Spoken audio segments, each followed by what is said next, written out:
Sekarang kita ngomongin mesin kecerdasan thinking. Thinking ini teman-teman, karena memang mayoritas dominan atau kepala itu logik, rasional gitu ya, maka apa-apa tuh dipikirin. Ini karakter orang yang apa-apa itu dipikirin, mau hal yang gede, mau hal yang kecil, mau hal yang rumit, mau hal yang mudah, itu pokoknya apa-apa dipikirin. Karena memang hobinya itu mikir, senengnya itu mikir. Makanya biasanya, dan ini saya temukan secara pribadi, saya sebagai konsultan sedikit, sudah hampir 500-an orang itu ya, saya tes tim ya secara pribadi dari 2016 sampai sekarang. Orang-orang tingginya yang saya tes, mayoritas saya bisa bilang 90% adalah orang-orang bintang pelajar yang berprestasi di bidang akademik. Ya wajar, karena kenapa? Dia hobinya mikir. Nah, jadi kalau ada orang yang thinking nggak bagus di akademiknya, itu agak kurang wajar. Karena udah Allah kasih lebihkan di bagian logik atau rasional berpikir. Orangnya logis, rasional, nggak gampang untuk dikelabui. Ya, apa dia mikir? Ini benar nggak ya? Itu yakin kayak gitu. Rasional. Jadi kalau cerita nggak rasional, ketebak sama dia. Nah, cuman memang ada bagian kelemahan, orangnya kurang peka. Ini balikannya dari orang feeling. Ya, ada orang marah sama dia tuh nggak tahu kok orang tuh marah. Ada orang suka sama dia, nggak tahu orang tuh suka. Itu cenderung kurang peka. Ini orang tinggi. Gitu.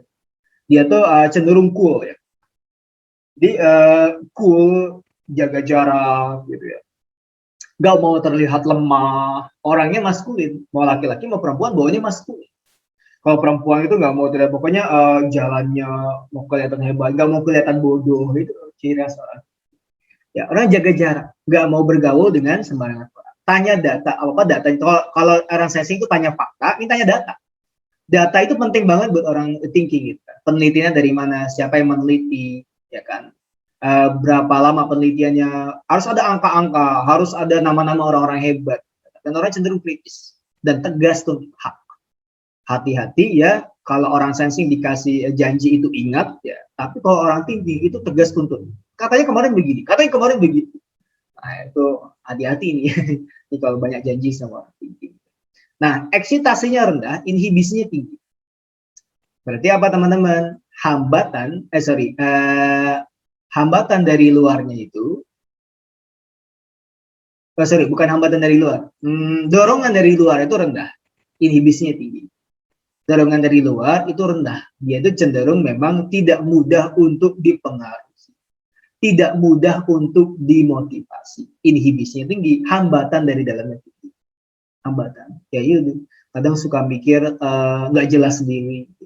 Hal yang rumit dibikin makin rumit gitu ya kan. Kadang begitu ya, ada bagi kelemahan gitu. Jadi hambatannya dari dalam. Seringkali membuat dia pusing, yang membuat dia nggak baik itu adalah dari dalam diri. Chemistry-nya adalah tahta, jabatan. Orang ini senang banget untuk diakui, senang banget untuk dijadikan orang yang dianggap lebih paham, lebih ngerti. Maka dia senang banget kalau punya jabatan. Jadi ketua, diangkat jadi ini, diangkat jadi komisaris, diangkat jadi itu. Nah, dengan jabatan dan tahta itu, dia merasa dia bisa melakukan aktivitas-aktivitas yang sifatnya pengaruh, yang sifatnya perintah. Karena memang ini kalau ngelihat dari kecerdasannya, ya kecerdasan teknis, ya hal-hal berbau teknis dan logika itu dia bagus kecerdasan di situ. Peranan terbaiknya, ini yang membuat kenapa peranan terbaik ini berkaitan erat dengan tahta. Peranan terbaiknya orang tinggi itu pakar. Jadi seorang expert, jadi seorang ahli. Maka dia menjadi seorang ahli, banyak orang mendengar, ataupun dia menjadi seorang komandan. Jadi seorang ketua, menjadi seorang manajer. Nah, itu butuh jabatan.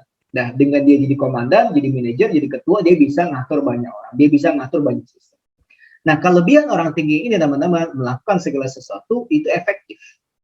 Bukan cuma efektif, tapi berlipat ganda. Yang satu jadi dua jadi tiga jadi empat. Ibarat kalau misalnya orang tinggi jadi manajer, idealnya ini makin untung, makin rapih, makin bagus.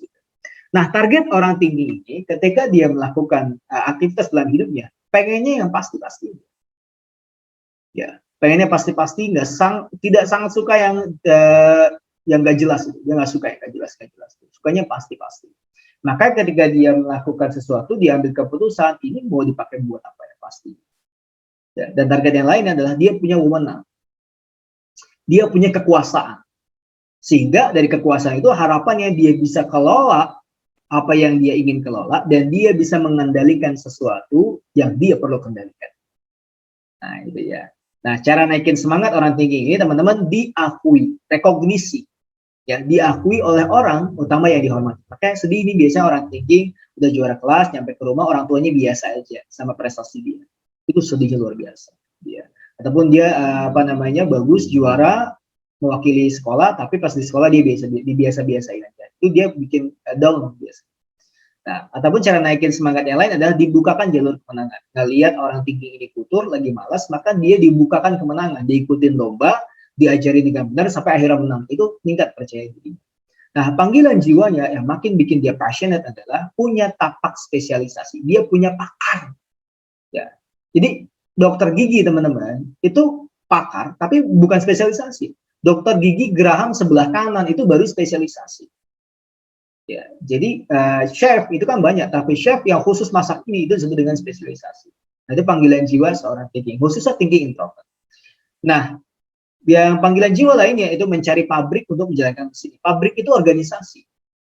Ya, jadi dia senang berorganisasi, dia senang ngatur, senang punya wewenang, itu bisa meningkatkan kepercayaan diri dia dan semangat dia. Nah, apakah kamu orang thinking? Bisa jadi, gitu ya. Kita bertemu di pembahasan